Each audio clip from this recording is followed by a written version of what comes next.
Stop wasting money on expensive fertilizers and miracle seeds. If your garden is failing, the problem isn't what you're planting. It's the texture of the ground beneath your boots. Most beginners treat all dirt the same, but professional success starts with a soil profile. Today, we are identifying the 5 types: sandy, clay, silt, peat, and loam. Here is your first action item. Go to your garden right now. Dig a hole 6 inches deep. Take a handful of soil and squeeze it hard in your palm. If it crumbles the second you open your hand, you have sand. If it stays in a tight, sticky ball and feels like Play-Doh, you have clay. If it feels like velvet or flour, that's silt. For a lab-grade identification at home, perform the jar test. Take a 1-quart glass mason jar. Fill it exactly 1/3 with your garden soil. Fill the rest with water, leaving an inch of air at the top. Add 1 teaspoon of liquid dish soap to break the surface tension. Shake that jar for 60 seconds until everything is suspended. Set it on a flat surface. In 60 seconds, the sand will settle at the bottom. In 2 hours, the silt layer will form. In 24 hours, the clay will settle on top. Use a permanent marker to trace the layers. This gives you your exact percentage of each type. We are aiming for loam, the gardener's gold, which is a 40-40-20 split. If your percentages are off, your drainage and nutrient uptake are compromised. In the next 18 minutes, I will show you exactly how to fix your specific ratio. No theory, no fluff, just the math and the physical amendments you need to apply today. Sandy soil is the most frustrating type for a beginner, but for a professional, it's a blank canvas. If your soil feels gritty, looks light-colored, and refuses to hold a shape when squeezed, you are dealing with sand. The problem is simple: high macropores. Water travels through sand at a rate of over 8 inches per hour. This means your expensive liquid fertilizers are leaching into the groundwater before your plants can even see them. Here is your immediate correction plan. Stop using synthetic liquid fertilizers. They are a waste of money here. Your mission is to build soil glue. Step 1. The 4-inch rule. Every spring and autumn, you must apply a 4-inch layer of well-rotted organic matter directly on top of your beds. Use a mix of 70% compost and 30% aged cow manure. Do not till it in deep. Simply rake it into the top 2 inches.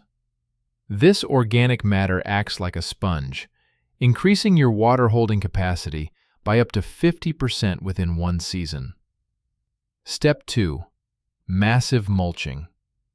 In sandy soil, the sun is your enemy. It bakes the moisture out of the top layer in minutes. You must keep the soil blind to the sun. Apply 3 inches of wood chips, shredded leaves, or clean straw around every plant. This reduces evaporation by 70%. Step 3. Watering strategy. Forget light sprinkling. Sandy soil requires deep infusion. Set your drip irrigation to run for longer periods, but less frequently. Aim for 1 inch of water once every 3 days, rather than a little bit every day. This forces the roots to dive deep, reaching the cooler, moister layers of the earth. Step 4. Crop selection. Don't fight nature. Sand warms up faster than any other soil type in the spring. Use this to your advantage. Plant root crops like carrots, parsnips, and radishes. They grow perfectly straight in sand without hitting the resistance of clay. Mediterranean herbs like rosemary, thyme, and lavender will also thrive here because they hate wet feet. If you follow this 4-inch organic matter rule for 3 consecutive seasons, your sandy soil will transform into a dark, moisture-retentive loam. This isn't a suggestion. It is a physical requirement for gardening in the American West and coastal regions. If you don't add the carbon, your plants will starve. Clay soil is the heavy lifter. It is chemically superior to sand because it holds on to nutrients like a magnet. However, its physical structure is a nightmare for drainage. If your garden stays muddy for days after a rain or cracks like a desert in the summer, you have clay.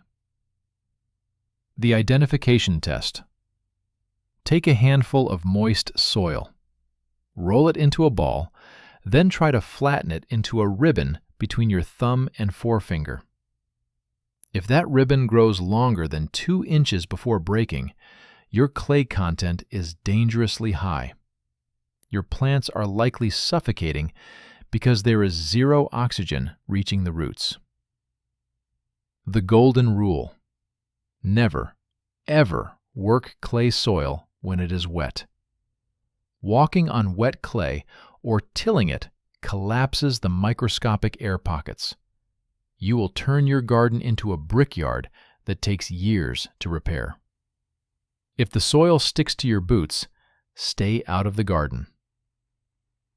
The concrete myth. I see this mistake every year.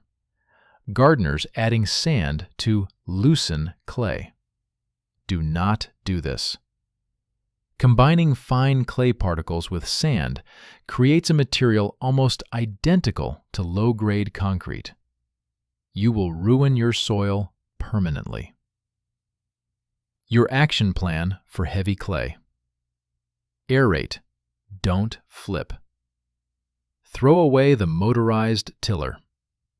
Tilling creates a hardpan layer that roots cannot penetrate. Use a broad fork. Step on the crossbar, drive the tines 12 inches deep, and pull back just enough to crack the earth. This lets air and water in without destroying the soil biology. The coarse amendment. You need structural carbon. Apply 3 inches of coarse leaf mold, composted pine bark fines, or wood chips. These larger chunks stay between the clay particles, creating permanent air channels. The biodrill strategy. Plant daikon radishes or tillage radishes in the fall. Their taproots grow 18 inches deep, punching through the hardest clay. Leave them to rot in the ground over winter. They leave behind deep, nutrient-rich holes that function as natural drainage pipes. Raised beds. If your drainage is 0, stop fighting the ground. Build 12-inch tall cedar raised beds. This allows you to control the environment while the biology underneath slowly improves over the next decade. Clay is not a curse. It is a nutrient powerhouse. You just have to stop treating it like dirt and start treating it like a living structure that needs to breathe. If your soil feels like talcum powder or flour when dry, and soapy or slippery when wet, you have silt. Silt is the middle child of the soil world, larger than clay, but smaller than sand. It is incredibly fertile, often found in river valleys and floodplains. However, it has one fatal flaw: compaction. Silt particles are so fine that a single heavy rainstorm can create a crust on the surface. This crust is as hard as a shingle, preventing water from entering and seedlings from emerging. The silt solution. You must protect the surface. Action. Never leave silty soil bare. Use a living mulch or a constant 2-inch layer of fine wood shavings. This breaks the impact of raindrops and prevents that surface crust from forming. If your silt is compacted, do not till it. Tilling silt into a fine powder makes the compaction worse the next time it rains. Now, let's talk about loam. This is the holy grail.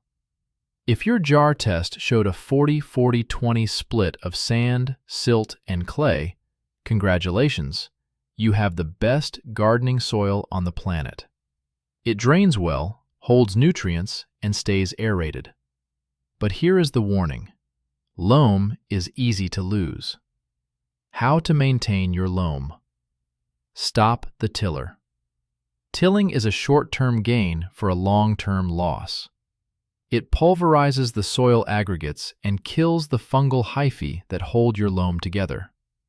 If you have loam, transition to a no-till system immediately. The 1-inch feeding. Every autumn, after you clear your crops, spread exactly 1 inch of high-quality compost over the surface. Do not dig it in. Let the earthworms do the work.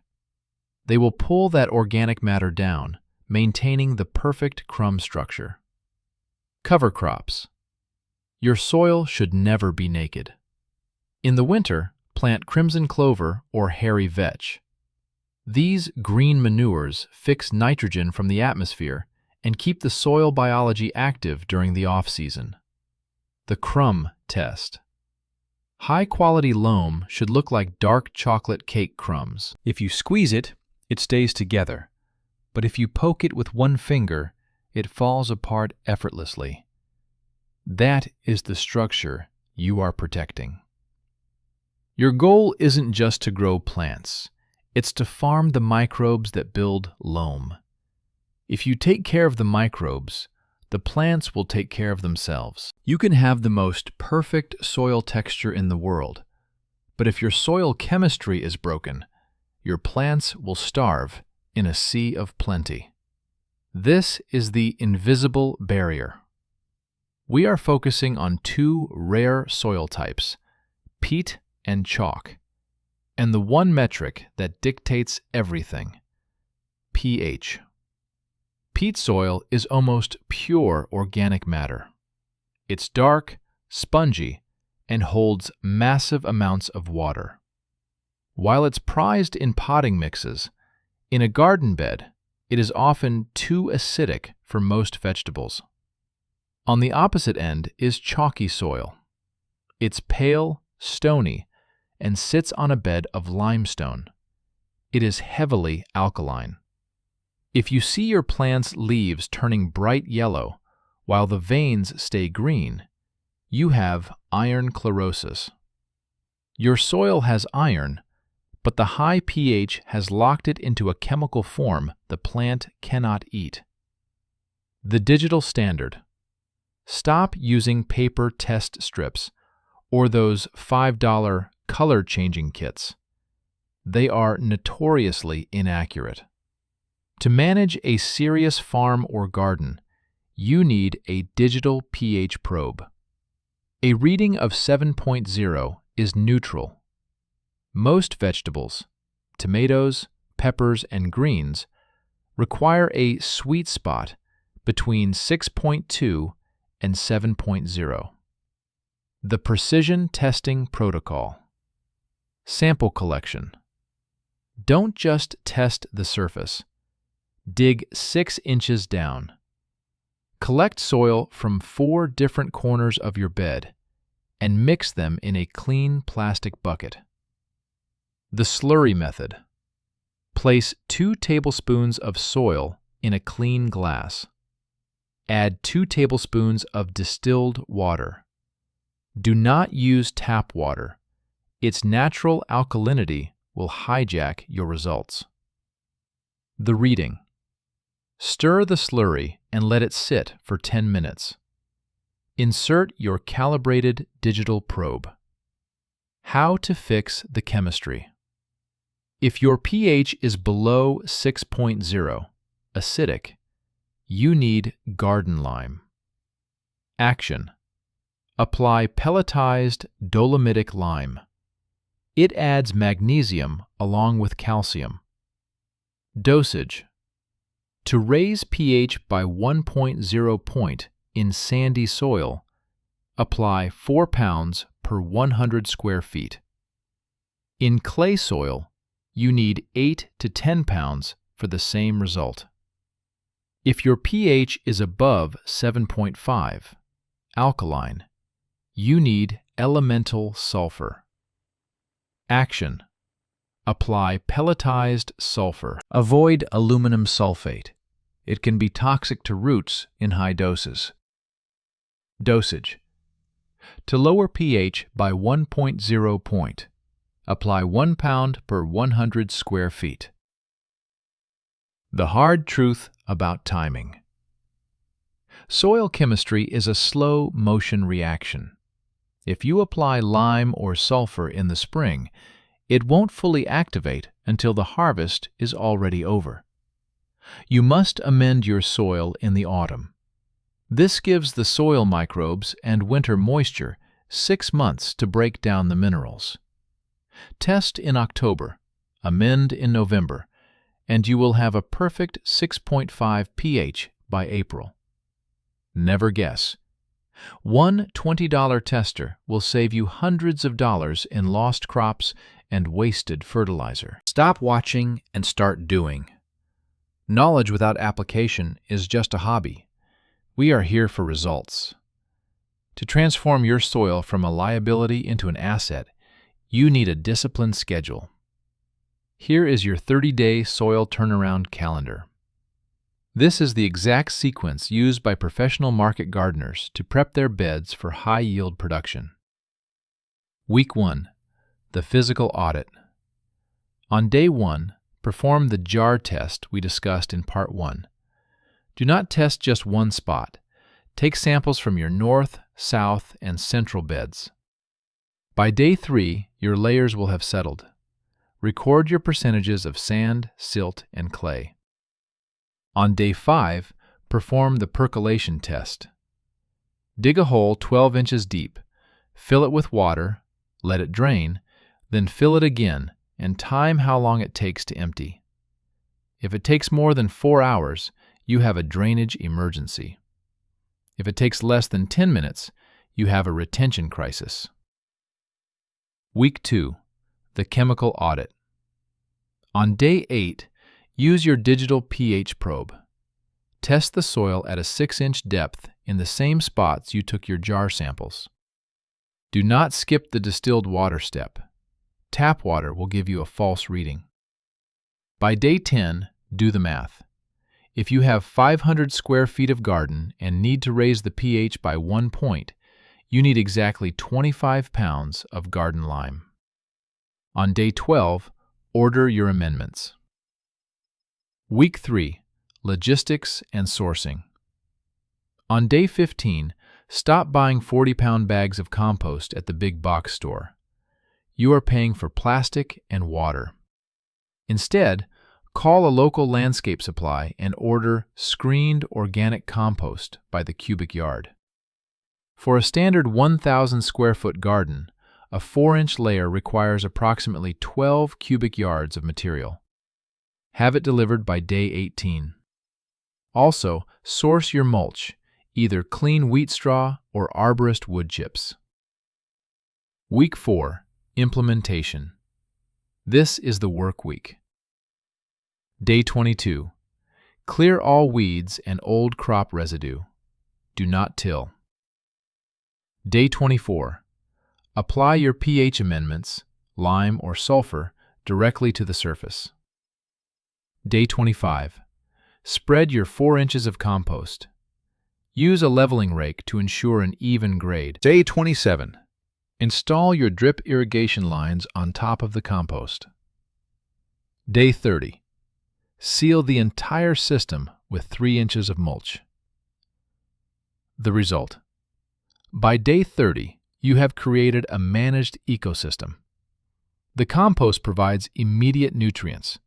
The mulch prevents evaporation, and the amendments are beginning their 6-month chemical reaction. Consistency is the only difference between a weed patch and a farm. Follow this plan, feed your soil, and it will feed your family for decades. get to work.